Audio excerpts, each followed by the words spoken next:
ஓம் ஈஸ்வரா குருதேவா. மாமகர்ஷி வேணுகோபால சுவாமிகளின் அருளாசியும் அருள் சக்தியும், குருவின் குருவாம் மாமகரிஷி ஈஸ்வரப்பட்டாய சர்க்குருதேவரின் அருளாசியும் அருள் சக்தியும் பேரருளும் பேரொழியும் நாம் அனைவரும் பெறுவோம்.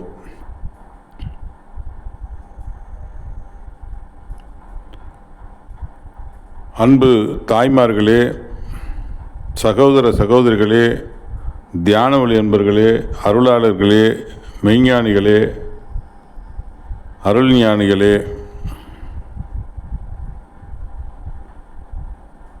உலக மக்களே, நாளைய உலகை காக்கும் உத்தம ஞான குழந்தைகளே, அனைவரையும் மனம் மொழி மெய்யால் வணங்கி மகிழ்கின்றேன்.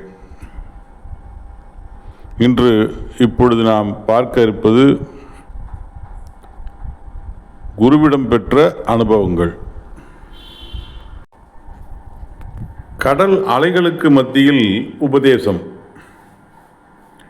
ஒரு முறை குருதேவர் விநாயகர் சிலை மீது ஏறி அமர்ந்து கொண்டு, நான் தாண்டா விநாயகன் என்று கூறிக்கொண்டு விநாயகர் மீது சவாரி செய்வது போல் பாவனை செய்து கொண்டிருக்கும் பொழுது, அவ்வழியே போவோர் ஒருவோர் எல்லாம் எம்மை பார்த்து, அவரை கடவுள் சிலை மீது ஏறி விளையாட விட்டுவிட்டு வேடிக்கை பார்க்கின்றாயே என்று கூறி வருத்தப்பட்டு அவரை கீழே இறங்கச் சொல் என்று கூறிவிட்டு சென்றனர்.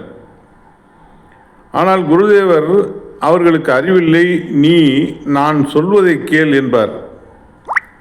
மற்றும் நாம் புழுவாய் மிருகமாய் இருந்து இன்று மனிதனாக முற்பிறப்பில் சேர்த்து கொண்ட வினைகளுக்கு நாயகனாக விநாயகா இம்மனித சரீரத்தை பெற்றிருக்கின்றோம், இதிலிருந்து இறங்கு, அதாவது கீழ்பிறப்புக்கு போ என்று கூறினால் எப்படி இறங்குவது என்ற உள்ளர்த்தத்தில் வருவோரெல்லாம் என்னை கீழிறங்கச்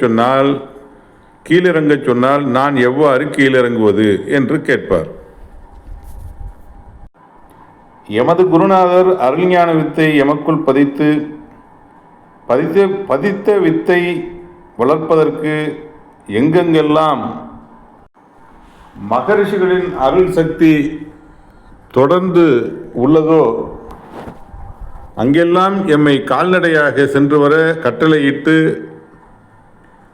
ஞானிகளின் உடலில் விளைந்த அருள்ஞான சக்திகள் அந்த இடங்களில் படர்ந்திருப்பதை நுகர்ந்தறியச் செய்தார். மேலும் அதனின் ஆனந்த நிலையினை எமக்குள் விளைவித்து ஆனந்தப்படச் செய்தார். நிலத்தில் ஒரு வித்தை ஊன்றி பராமரித்து நமக்கும் பிறருக்கும் நன்மை தரும் நிலையை போன்றே சர்க்குருதேவர் தமக்குள் விளைவித்த சத்தை வித்தாக எமக்குள் பதித்தார். அவ்வாறு எமக்குள் பதித்த வித்தை வளர்க்கும் விதமாகவும், பிரபஞ்சத்தில் நடைபெறும் அனைத்தின் இயக்கங்களையும் அறிந்துணரும் விதமாகவும், பல இடங்களுக்கு கால்நடையாகச் சென்று வரச் செய்து அங்கிருக்கும் நிலைகளை அறிந்துணரச் செய்தார். மேலும் 3 லட்சம் குடும்பங்களின் வாழ்க்கையினை காண்பித்து சமுதாய வாழ்க்கை மற்றும் குடும்ப வாழ்க்கையில் மனித உணர்வுகளின் இயக்கங்கள் எவ்வாறு இருக்கின்றது என்பதை அனுபவ ரீதியாக அறிந்திடும் வண்ணம் எமது குருநாதர் உணர்த்தருளினார். மக்களை மயக்கி செல்வமும் புகழும் சம்பாதிக்கும் நோக்கில் பல மந்திர தந்திர வித்தைகளை செய்து வாழும் பலரை குருதேவர் எமக்கு காண்பித்து, பல நிலைகளுக்கு செய்யும் அவர்களுடைய வாழ்க்கையினை காண்பித்து, மந்திரங்களுடைய தன்மை எவ்வாறு இருக்கின்றது, அந்த மந்திரங்களுடைய மூலக்கரு எது எவ்வாறெல்லாம் உருவானது, அது எவ்வாறெல்லாம் உருவானது என்ற நிலையை காண்பித்து, இதை வைத்து கோடி கோடியாக செல்வங்களை குவிக்கலாம் என்று ஆசையும் ஊட்டுவார். அதை பெற வேண்டும் என்ற ஆர்வம் எமக்குள்ளும் எழும். இவ்வாறு அதி அற்புத நிலைகளையும் கொடுப்பார். அதே நேரத்தில் எமது குடும்பத்தின் நிலைகளையும் காண்பிப்பார். வீட்டில் மாமனார் நோயோடு போராடி இறந்து போனார். மேலும் சொத்தெல்லாம் இழந்த நிலை, பிள்ளைகள் ஒருவேளை சாப்பாட்டுக்கு கூட கஷ்டப்படுகின்ற நிலைமை, இவையெல்லாம் பார்த்து ஏக்க பெருமூச்சு விட்டு இனி வாழ்வதற்கு வழியில்லையோ என கவலைப்படும் மனைவி, இதில் மூத்த மகனை பார்த்து, எனது மாமியார், உங்கள் அப்பனுக்கு அறிவில்லை, இந்த சொத்தெல்லாம் தொலைத்துவிடும், இதையெல்லாம் நீயே பார்த்துக்கொள் என்று கூறுவார். மூத்த மகனோ சொத்தையெல்லாம் பார்த்துக்கொள்கிறேன் என்று சொல்லி இருப்பதையெல்லாம் தொலைத்து விட்டான். அப்பொழுதும் எனது குடும்பத்தின் தரித்திர நிலையை உருவாக்கி வரும் அவரே. வீட்டில் சின்னவன் நைனா நைனா என்று அழுது கொண்டிருப்பான். எமது பெண் குழந்தையோ எம்மை பார்த்தும் துணி வேணும், எனக்கு கட்டிக்கொள்ள பாவாடை இல்லை, எனக்கு பாவாடை வாங்கி கொடு என கேட்பாள்.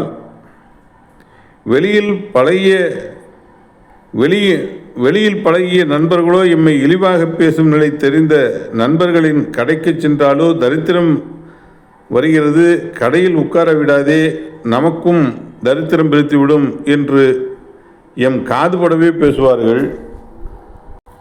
வேஷ்டி கட்டி கொண்டு போனாலோ திடீரென்று கிழிந்துவிடும். அடுத்தாற் போன்று வேஷ்டி வாங்குவதற்கு பணமில்லை.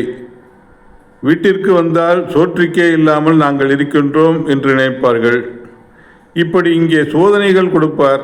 அதே நேரத்தில் அதி அற்புதங்களையும் செய்து காண்பிப்பார். அந்த நிலைகளை எம்மையும் செய்ய வைப்பார். ஆனால் வீடு வந்தாலோ துன்பமயம். அவர் காட்டிய நிலைகள் கொண்டு எதன் வழியில் பொருள் தேட முயற்சித்தாலும் இருள் சூழ்ந்த நிலை இங்கே வந்துவிட்டால் பெரும் சக்திகள் இருளை போக்கும் நிலையை அறுத்துவிடும். பூமியில் மனிதராக பிறந்த நாம் எவ்வாறு இந்த உடலை விட்டு வெளியே செல்ல வேண்டும், சென்றபின் எவ்வாறு நிலைத்திருக்க வேண்டும் என்று அதையும் செய்து காட்டுகின்றார். உயிரான்மாவை உடலை விட்டு பிரியச் செய்கின்றார். ஒளியின் சுடரை காட்டுகின்றார். ஒளியின் சுடராக ஆனபின் இந்த உயிரான்மா எந்த நிலையில் இருக்கும் என்பதையும் நிலைக்கச் செய்து காட்டுகிறார். இவ்வாறு ஒரு பக்கம் பேரானந்தத்தின் தன்மையையும் பெரும் ஆற்றலின் தன்மையையும் காண்பித்து அதன் மீது ஆசையை தூண்டுகின்றார். இன்னொரு பக்கம் துன்பத்தை கொடுக்கின்றார். இதேபோன்று பல உணர்வுகள் ஒவ்வொரு மனிதனுடைய வாழ்க்கையில் எவ்வாறு இருக்கின்றதென்ற நிலையை காட்டி அவர் கொடுத்த சக்தியினை கொண்டு யாம் எதை செய்ய முடியும் என்ற அளவுக்கு எம்மை உருவாக்கிவிட்டார். இதனை கொண்டு புறப்பொருட்களை அடையவும் செய்யலாம், அகப்பொருளையும் மகர்ஷிகளின் அருள் சக்தியும் அடையலாம் என்று கூறி எம்மிடம் எது தேவையோ அதனை எடுத்துக்கொள் என்கிறார். அவர் காண்பிக்கும் அற்புதங்களினால் ஆனந்தப்படும் பொழுது வீட்டில் சங்கடமான நிலைகளை உருவாக்கி முச்சந்தியில் நிறுத்துகின்ற மாதிரி பெரிய துன்பமான உணர்வுகளையும் தூண்டுகின்றார். இத்தனையும் அறிந்தபின் இனி என்ன வாழ்க்கை என்று யாம் வெறுத்து கொண்டிருக்கும் பொழுதுதான் திடீரென்று சில மந்திர சக்தியின் தன்மைகளை காட்டுகின்றார். ஒரு பெண்ணிடம் புகுந்து கொண்ட ஆவியானது அந்த பெண்ணை சாப்பிட விடாது. ஆனாலும் அந்த பெண் உயிருடன் தான் இருப்பாள். பித்து பிடித்தவளாக வீட்டின் விட்டத்தில் தலைகீழாக தொங்குவதும் கீழே இறங்கிவிட்டால் பிறரை துன்புறுத்துவதுமான நிலைக்கு மாறினாள். சாப்பிட வைத்தாலோ அந்த பெண்ணின் தலையிலிருந்து இரத்தம் தானாகவே பீரியடிக்கும். இத்தனை துன்பங்களை தருகின்ற ஏவலின் தன்மைகள் எவ்வாறு இருக்கின்றது? பிறிதொரு ஆவியின் தன்மை ஒரு உடலுக்குள் புகுந்து கொண்டு ஒருவரை எந்த அளவுக்கு இம்சிக்கின்றது என்கின்ற நிலையை அனுபவ ரீதியாக உணரும் வண்ணம் எமது குருநாதர் எமக்கு காண்பித்தார். செல்வங்கள் வந்து குவிய வேண்டும் எனவும், எல்லோரும் தன்னை போற்ற வேண்டும் எனவும், பிறர் தன்னை கண்டால் பயப்பட வேண்டும் எனவும் கருதி உருவாக்கப்பட்ட மந்திர நிலைகளை பயன்படுத்தும் மனிதன் இந்த நிலையற்ற உடலுக்கே முக்கியத்துவம் கொடுத்து செயல்படுத்துகின்றான். எனவே இத்தகைய பேராசை கொண்டு மந்திரங்களை ஜபித்து மற்றவர்களை இம்சித்து அதன் நிலையில் மகிழ்ந்து அந்த மகிழ்ச்சியில் பொருள் தேடி அதனின் உணர்வுகளை தன்னில் விளைய வைத்த அந்த உயிரான்மா உடலை விட்டு வெளியே வந்த பிறகு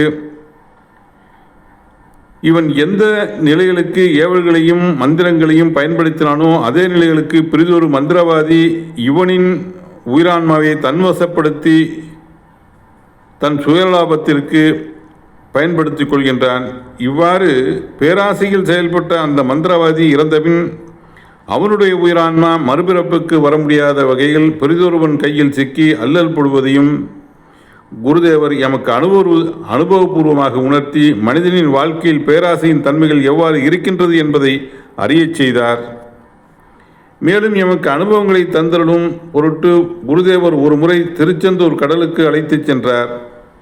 அப்பொழுது இரவு நேரம், நல்ல இருட்டு. எமக்கு சாதாரணமான நீச்சல் தான் தெரியும். இருந்தாலும் குருதேவர் எம்மை கடலில் இறங்கச் செய்து மிதக்கும்படி செய்தார். அது சமயம் வரும் அலைகள் எம் மீது மோதி கடலில் வெகு தூரத்திற்கு எம்மை இழுத்து கொண்டு போய்விட்டன. அங்கே ஆசனம் போடச் செய்து கையை தலையணை போல் தலையின் பின்புறம் வைத்துக்கொள் என்று குருதேவர் கூறினார். அவ்வாறே யாம் செய்தோம். கொஞ்ச நேரத்தில் உடலில் அசைவு எதுவும் இல்லாமல் கடலில் மிதக்க ஆரம்பித்து விட்டோம். மீண்டும் எம்மை கடலின் அலைகள் வந்து மோதி இன்னும் வெகு தூரத்திற்கு இழுத்து கொண்டு போய்விட்டன. எமக்கோ மனதில் பயம் ஏற்பட்டு விட்டது. அப்பொழுதுதான் என்னென்னமோ ஆசைகள் மனதில் எழுகின்றன. அதே நேரத்தில் பெரிய மீன்கள் வந்து நம்மை விழுங்கிவிடுமோ என்று பயமும் மனதில் எழுகின்றது. இவ்வாறு பல எண்ணங்கள் மனதில் எழுந்து கரையை அடைய வேண்டும் என்ற ஆசை எழுந்து காலை ஆசனத்தை விட்டு பிரித்தல். உடனே நீர் அலைகள் உள்ளே இழுக்கின்றது. ஆசனத்திலிருந்து காலை பிரிக்க முயன்ற சமயத்தில் தண்ணீரையும் வயிறு நிறைய குடித்து விட்டோம். அதனால் புரையோடுகின்றது. அப்புறம் என்ன பண்ணுவது? மறுபடியும் ஆசனத்தை போட்டு புரையை நிவர்த்தி பண்ண வேண்டியதாயிற்று. கடல் அலை அப்படி இருக்கும் இப்படி இருக்கும் என்று வெறும் வாயில் பேசுவதல்ல இது. அந்த கடல் அலைகளுக்கு மத்தியிலேயே எம்மை படுக்கச் செய்தார். அலைகளால் புரட்டி அடிக்கப்படும் பொழுது அதில் சமாளிக்கும் ஆற்றலை கொடுத்தாலும் மனதில் என்ன நினைவுகள் எழுகின்றன, நினைவுகள் உண்டாகும் பொழுது உடல் பலவீனப்பட்டு எப்படி ஆளை நீரில் மூழ்கச் செய்கின்றது, கீழே இழுத்தவுடன் பயத்தில் எப்படி நீரை குடிக்கச் செய்கின்றது, அதன் பிறகு ஆள் எப்படி தப்பிப்பது, எவ்வளவு பெரிய நீச்சல்காரரும் கொஞ்சம் பயத்தால் போதும் நீர் வாயினுள் போய் அதனால் அந்த நேரத்தில் நீச்சல் திறமையும் போய் அந்த ஆசாமி நீரில் தத்தளிக்க ஆரம்பித்து விடுவார். இது போன்ற நிலைமைதான் எமக்கும் அந்த இடத்தில் இருந்தது. இவைகளை நீங்கள் படிக்கின்ற பொழுது ஞானகுருவே இவ்வளவு கஷ்டப்பட்டுத்தான் மெய்ஞானத்தை அடைந்தார் என்றால் நாம் எவ்வளவு கஷ்டப்பட வேண்டுமோ என்ற அச்சம்தான் உங்களுக்கு வரும். இதற்காக நீங்கள் அச்சப்பட வேண்டியதில்லை. காரணம், மனித வாழ்க்கையில் சந்தர்ப்பங்களில் எத்தகைய உணர்வுகள் வருகின்றன, அத்தகைய உணர்வுகளை வென்று மகரிஷிகளின் அருள் உணர்வுகளை நம்மிடத்தில் பதிய வைத்து வளர்ப்பது எங்கனம் என்பதை எமது குருநாதர் எமக்கு உணர்த்தி விளைய வைத்த நிலைகளை உங்களிடத்திலும் வித்தாக பதிய செய்கின்றோம். இவ்வாறு உங்களிடத்தில் பதிக்கப்பட்ட மகா ஞானிகளின் அருள் வித்தின் தன்மையை உங்களுக்கு உணர்த்தும் விதமாக எமக்கு குருதேவர் தந்தருடைய அனுபவங்களை எடுத்து உபதேசித்தோம். ஆகவே இதனின் அருமையை உணர்ந்து மனித வாழ்க்கையில் வரும் சஞ்சலம், கோபம், குரோதம், வெறுப்பு போன்ற உணர்வுகளை வென்று எல்லாம் உள்ள மகரிஷிகளின் அருளாற்றலை பெறுவதற்கான சந்தர்ப்பமாக இதனை அமைத்துக் கொள்ளுங்கள். இந்த அளவில் ஞானகுரு இதை நிறைவு செய்கின்றார்கள். ஓம் ஈஸ்வரா குருதேவா ஒரு சின்ன பிரார்த்தனை. அம்மா அப்பா அருளார், சாமி சர்க்குருதேவர் அருளார், அகத்தியமா மகர்ஷிகளின் சத்தியம், துருமா மகர்ஷிகளின் சத்தியம், துரு நட்சத்திரத்தின் பேரருளும் பேரொழியும், சப்த ரிஷிகளின் அருசத்தியும், சப்த ரிஷி மண்டலங்களின் பேரருளும் பேரொழியும் நாம் அனைவரும் பெறுவோம். மெய்ப்பொருள் காண்போம், மெய்ப்பொருளை அடைவோம். இந்த ஞானகுருவின் உபதேசத்தை கேட்டுணர்ந்தோர் அனைவரது வாழ்க்கையிலும் அறியாது சேர்ந்த தீய வினைகள், சாபவினைகள், பாவவினைகள் அனைத்தும் நீங்க பெற்று உங்கள் வாழ்க்கையில் உடல் நலம், உடல் பலம், மனநலம், மனபலம், மனவளம் பெற்று அருள் ஞானம் பெருகி, விவசாயம் பெருகி, செல்வம் பெருகி, செல்வாக்கு பெருகி, சொல்வாக்கு பெருகி, செல்வ செழிப்போடு மன மகிழ்ச்சியோடு அருள் மகிழ்ச்சியின் அருள்வட்டத்தில் வாழ்ந்து வளர்ந்திட அருள் புரிவாய் ஈஸ்வரா என்று பிரார்த்தித்து இதை நிறைவு செய்து கொள்கிறேன். ஓம் ஈஸ்வரா குரு தேவா.